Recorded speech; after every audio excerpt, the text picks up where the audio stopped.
Hey guys, it's Heidi. Welcome back to my channel. And yeah, I just want to do a follow up on a video that I did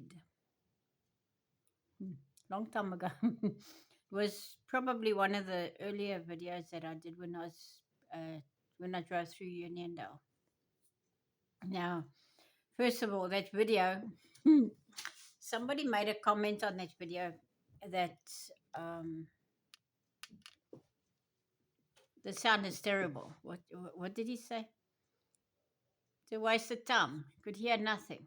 And when I listened to the video, well, you know what? I actually don't blame the guy because I think the only thing that you heard on that video is me mumbling, and you might have heard the hungry ghost. That's it. But anyway, why do I want to do it? Update or follow up on that video? Is this morning I got a comment. I read a comment on that video that somebody commented that um, and after reading this comment, I went straight into prayer. Now, don't get me wrong. I appreciate comments like that because I wouldn't have even thought twice about passed through Uniondale, saw the hungry ghost, okay, whatever. The ghost of Uniondale, and that would have been that. But because of this comment, I decided let me find out who this woman actually was. This ghost of Uniondale. Who was she? And I decided that I'll do some research. Now, yeah. And also, I went into pray for this woman's family, for Maria's family. Now, the ghost of Uniondale is actually Maria Charlotte Rouge. She was a 22-year-old um, admin clerk from Pretoria. So, yeah, and she was engaged to a guy called Michiel. This is all information that I got off the internet. I don't know these people. So, yeah, let me just turn this down a bit. Um, yeah. So tragically, Maria passed away on the 12th of April, 1968.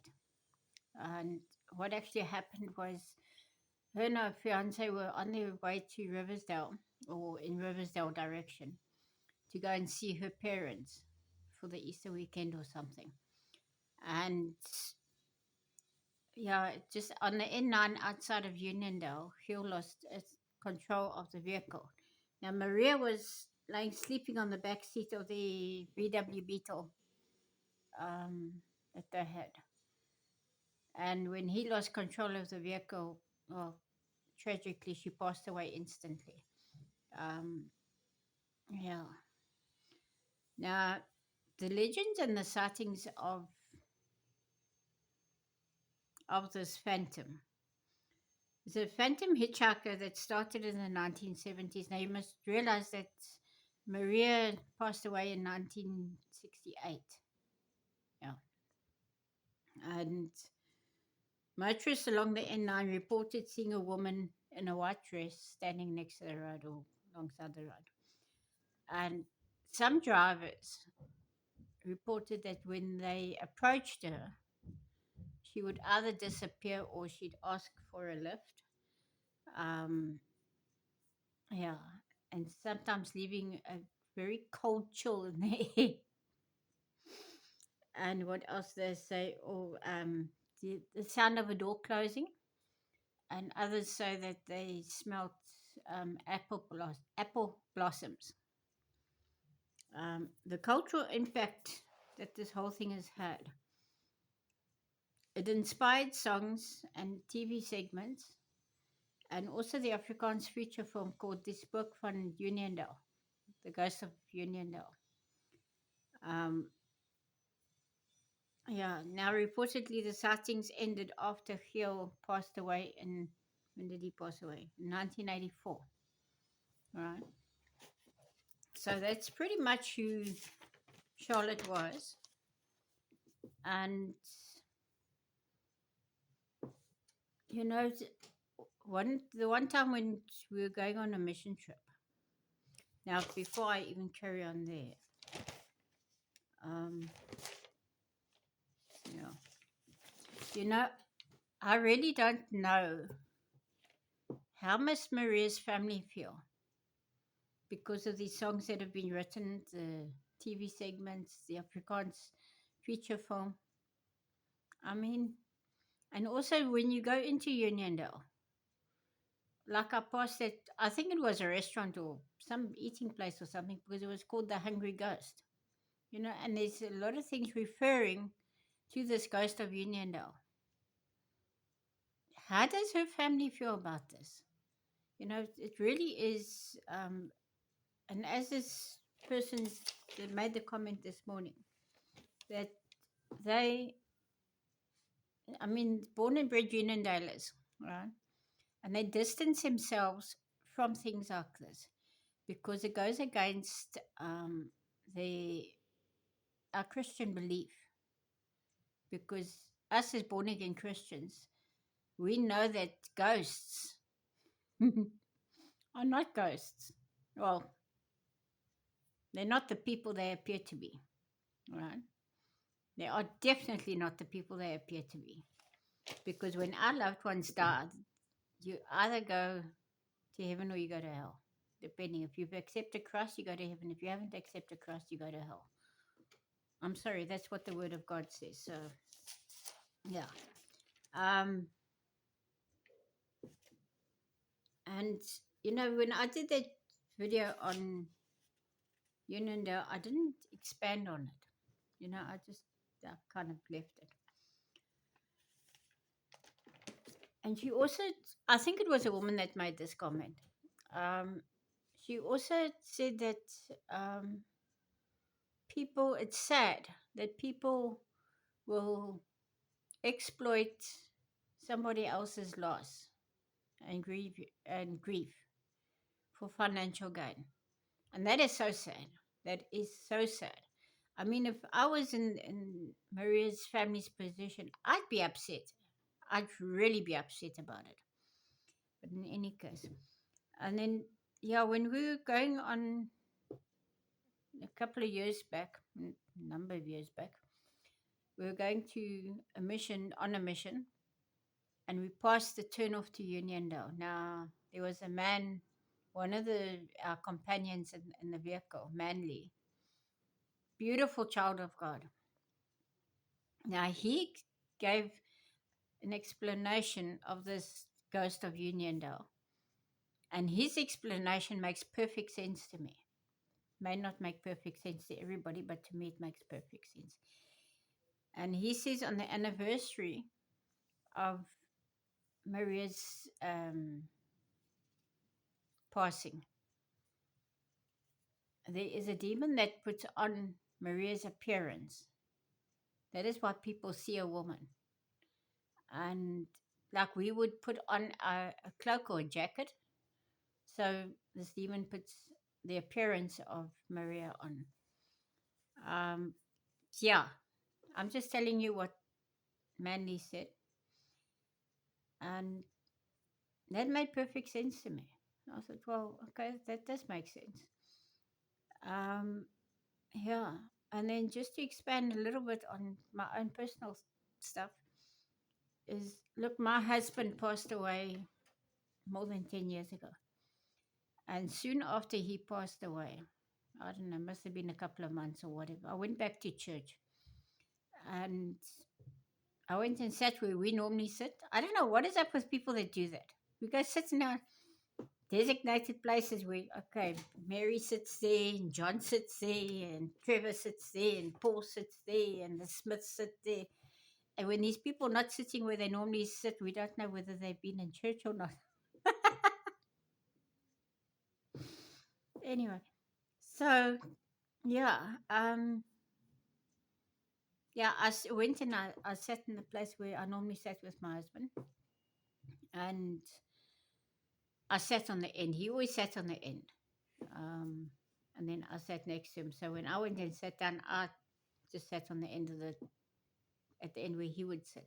And I'd leave space for other people to sit next to me. And during praise and worship, I got this distinct feeling. I could smell my husband, I could feel his presence with me. And I don't quite know how to explain this because I went ice cold. It was a freaky experience, yet I wasn't scared. So, and then it kind of stuck with me, even here at home. I always felt his presence with me. And I happened to mention it to at the ladies group. And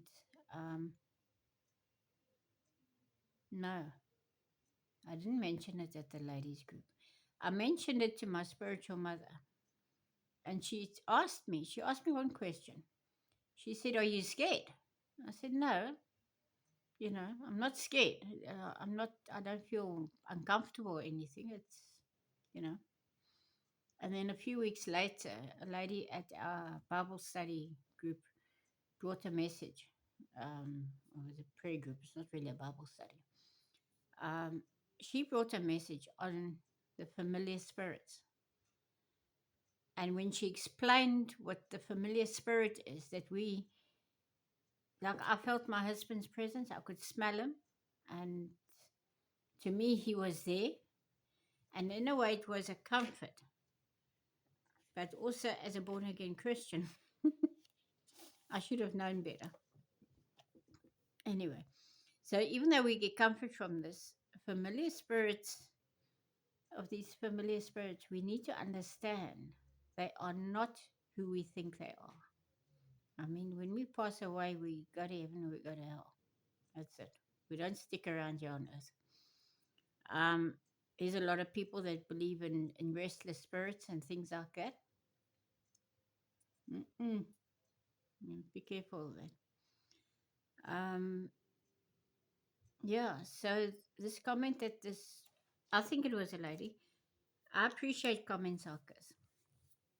And yeah, so I see I got a new subscriber. Thank you so much for being here. And all the subscribers, I really do appreciate you guys. Yeah. And I pray, ask that you please pray for me, all you praying people out there. You guys must be so tired of hearing about me and my car. But there are three things that need to be done. And I'm thinking, okay, my car is probably second or third on the list. Uh, I need to have my teeth glued back. Now, I could show you my teeth, but that's a really scary sight. At the bottom, I've only got the four front teeth. There's nothing on the sides here. The top is a complete plate, a complete denture. But because my bite is here, I'll end up breaking my front teeth. Now, four of them, managed to break four of them out crunching on stuff. Well, the last two came out eating Kentucky. Can you believe it? And I need to get them back to the dental lab so that they can go and fix it. So that needs to be done. My car needs to be fixed. And I need to get new glasses. Now, these that I wear are perfect for driving and they're okay for up close. Here, I can't read with them. I can sort of read, but not nicely. The I won't say the middle distance. The middle distance is still very good, but between the short and the middle distance, like just maybe 3 feet, 2 feet in front of me, 3 feet in front of me. It's I've got to really concentrate on what I'm looking at. Right. Um, yeah. So, guys, please pray that God shows me how to work with the finances that I do have. He has asked me to clean my house out for some reason. So obviously, there's something I either need to see and get rid of, or he has a plan. And he said to me to get rid of, I must sell everything. I must empty my house out, sell everything that is not needed, not wanted, not used. Right? My books apparently I can keep. That's good. Um, yeah, but I mean, I've got lots of paintings up on the wall, and I've got um, what I call dust collectors. What do you call it? Little ornaments and stuff. So, yeah, none of that stuff is necessary. So, and of course, there's stuff in the cupboards, kitchen cupboards. I don't need how many cups? There's 6 cups hanging there. There's four other cups that side. That's 10 plus another four. That's 14 plus some teacups. I've got 3 teacups, and I've got one, two or three other coffee mugs. I mean, seriously, I really don't need all that. Nobody comes here. I mean, my friend Diane came yesterday because she sent me a message and she asked me if I was all right. Now, I normally pop in and go and see her at work. And I go see what she works at the hospice shop. And yeah, hold on, guys. Sorry, I just finished my coffee before it got cold. Yeah, Diane, I normally pop in there by where she works and go and see what they've got there. They've normally got some nice second-hand clothes there, nice things that come in, plates and cups and whatever. And I always like to go and browse around the shop and see what's there. And because I haven't been there for a long time, I send her messages every day, good morning, good night messages, but that's about it. And she asked me if I was okay yesterday. Yesterday morning, she sent me a message. And I said, yeah, I'm fine. Just car standing. I mean, it's been standing now for more than 2 months. And so I haven't been anywhere. I've been at home. Uncle George has come to fetch me to take me to town to go buy groceries. My brother's taken me a few times. But that's it. So she asked me if I needed anything. So I said, yeah, I need a salt cellar and some curry powder. She said she'll see me after work. So she comes up here. She got the salt and pepper cellar for me. She brought from home. She bought 2 packets of curry powder because I just said the mild one, and there were 2 different types of mild, so she didn't know which one I wanted, so she got both. She brought me bread, chicken, vegetables, and savory rice and potatoes, and milk. So I mustn't forget about that milk. Mm, she bought milk, and yeah, and the fresh milk. And I hardly ever have fresh milk, and I love fresh milk. Anyway, so yeah, she pitched up and eggs. Now I spotted the eggs. She bought eggs as well. What else she bought? Anyway, so yeah, and this is the same woman that when mom was alive and mom was in hospital, I could only go see mom during the day. I couldn't go to the visiting hours at night because I can't see to drive at night. I mean, I can if I really have to, but I prefer not to because my night vision is not that. It's fun as long as there's no oncoming traffic. If there's oncoming traffic, there's a bit of an issue. So yeah, so God has asked me to clean out my house, and yeah, yesterday I took the whole day just packing the beads up, and because I looked at them and I thought, well, they're all packed in these certain colors and sizes and what have you. And he said I needed to pack them into little packets and take them out the containers. So I'm thinking, Lord, what have you got in store for me? Anyway, um, yeah, so I'm just doing what he tells me to do. And then I'm going to take these finances and get my teeth done, get the car done, get my glasses done. So please, you guys that are praying people out there, do pray for me that I work carefully with the finances that the Lord does give me. Yeah. And somebody has shame, very sweet. Somebody did donate 400 rand to me, so towards my car. So she was, she said it can maybe buy half the shock, um, because I need to get shocks for the back of my car. The guy that looked at the car, he said only the one needs to be changed. My brother says change both because when you change the one, the other one's going to break, and then you got to just do it again. So just do both. Makes sense to me. So yeah. So I've got to get all that done, the shocks and the CV boots, and I'm a bit annoyed about the CB boots because they were supposed to have been changed in March or April this year. And whether the guy changed them or not, I don't know. Um, but the state that, because he took a photograph, this young guy that checked my car, he took a photograph of the boot and he showed me. He said that's what the boot looks like. So, yeah. So I'm just wondering if it was an inferior one that was put on or what. But in any case, yeah. Okay, so subscribers, thank you so much for being here. I really do appreciate you guys. And yeah, lots of love. And hopefully, I'll be out on the road sooner than I think. That'll be great.